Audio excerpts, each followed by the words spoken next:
सर्वांच्या आदरास्तव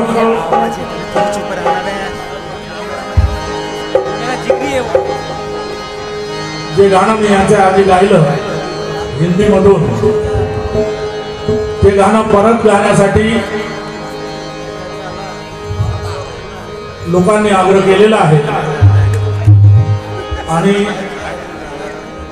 पूजनीय बदन वीणाचार्यजी इथे उपस्थित झालेले आहे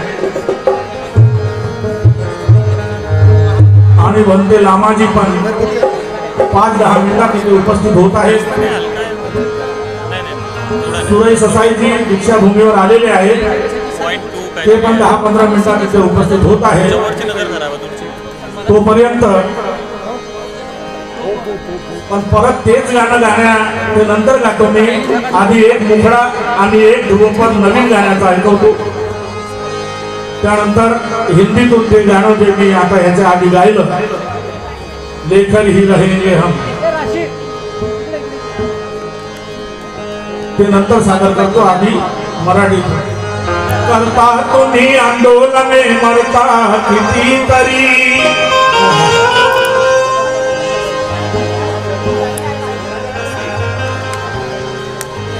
करता तुम्ही आंदोलने मरता कितीतरी, करता तुम्ही आंदोलने मरता कितीतरी, अरे आठवा भीमाचे आंदोलन मेला का एक तरी। करता तुम्ही आंदोलने मरता कितीतरी, आठवा भीमाचे आंदोलन मेला का एक तरी।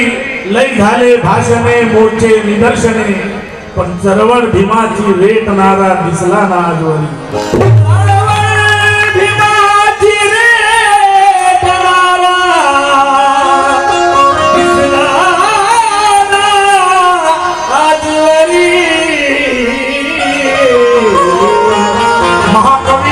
वामनदादा कर्डक यांनी एकेकाळी लिहिलं होतं, भीमा तुझ्या मताचे जर 5 लोक असते। मी त्यांच्या पायाची धूळ नाही, माझे वडील सुद्धा वामनदादांची गाणी गात होती। वामनदादाची बरोबरी करणे म्हणजे शक्य नाही कोणाला, पण तरी ते वामनदादा म्हणतात, भीमा तुझ्या मताचे जर 5 लोक असते तर हा गायक प्रकाशनाथ पाटणकर म्हणतो, अरे 5 कशाला, भीमा तुझ्या पथावर एक जरी असता। 5 कशाला पाहिजे, भीमा तुझ्या पथावर एक जरी असता, तर चळवळीच्या रथाला पुढे नेत तरी असता। भीमा तुझ्या पथावर एक जरी असता, तर चळवळीच्या रथाला पुढे नेत तरी असता। अरे वैऱ्यांनी डोळे फाडून पाहिलेच नसते आम्हा, जर समता सैनिक आमचा प्रत्येक घरी असता।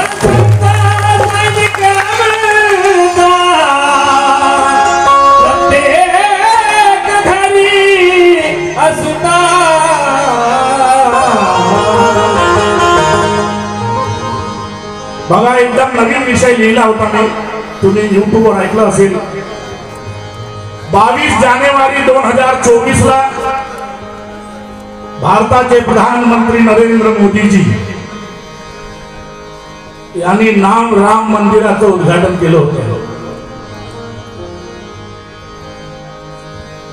हे गाणं मी एका पुस्तकाच्या आधारावर लिहिलं आहे। राम मंदिराचं उद्घाटन प्रधानमंत्र्यांनी केलं, हे इतिहासात पहिली घटना आहे। त्यांनी संसदेमध्ये हवन सुद्धा केलं, म्हणजे धर्माचं राजकारण चालवत आहे मोदी साहेब। राम मंदिराचं उद्घाटन मोठ्या जोराशोरात पूर्ण जगानं पाहिलं, टीव्हीवर दाखवण्यात आलं, पण त्या नरेंद्र मोदींना इतिहास सांगणं गरजेचं आहे, म्हणून हे गाणं लिहिलं। मोदी साहेब, भारताचा इतिहास दडपण्याचा प्रयत्न कराल तर ही जनता तुम्हाला येणाऱ्या निवडणुकीत तुम्हाला उत्तर देईल की तुम्ही काय केलं। ज्या ठिकाणी तुम्ही राम मंदिर बांधलं कारण भारतामध्ये 3 भिक्षू चीन मधून आले होते इसवी सन 4 आणि इसवी सन 6 ला.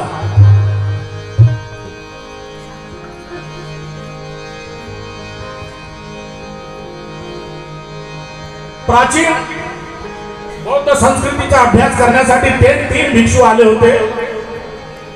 व्ह्यू यांग सांग आणि फायान.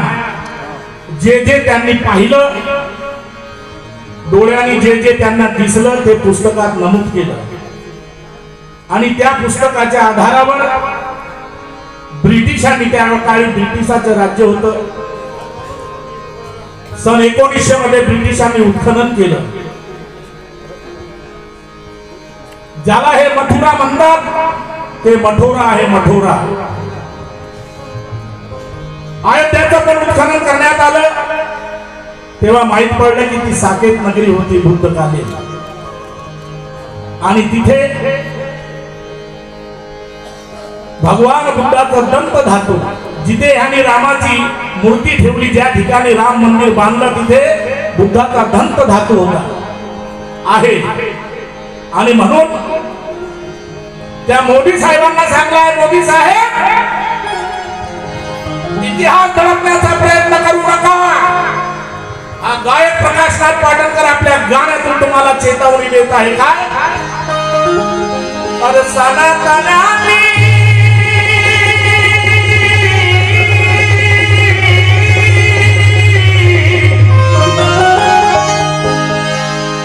त्या सनातनाने सरिता बली, सनातनाने सरिता बली, सनातनाने सरिता बली, अरे सनातनाने सरिता बली, तथागताची कीर्ती. जरी त्यांनी मातीत दाबली असेल तरी सनातनाने सरिता बली, तथागताची कीर्ती. अरे तुम्ही आता ही उपसा धरती.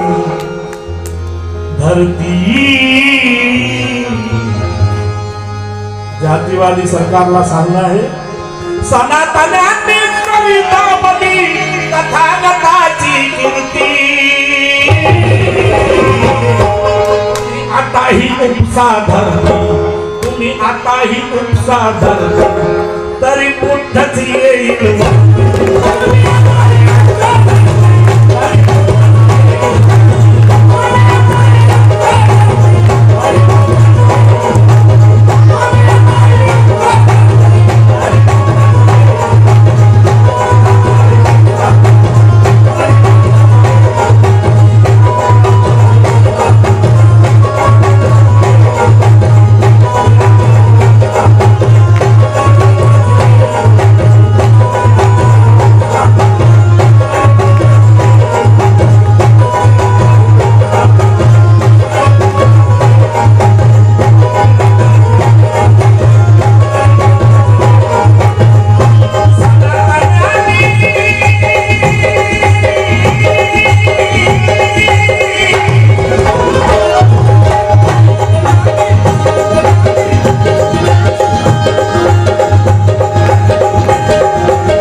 तुम्ही आता ही उपसा तरी बुद्धाची येईल.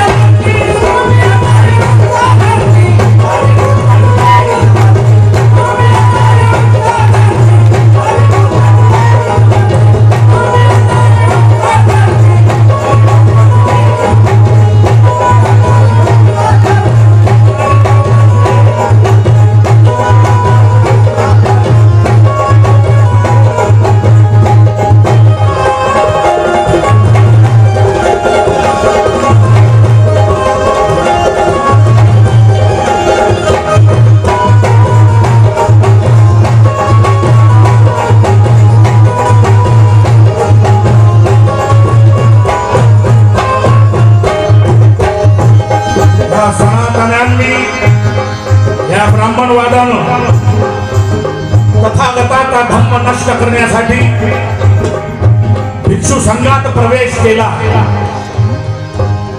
भिक्षू संघात प्रवेश करून भिक्षू संघाचा घात केला, कत्लेआम केला, त्यांना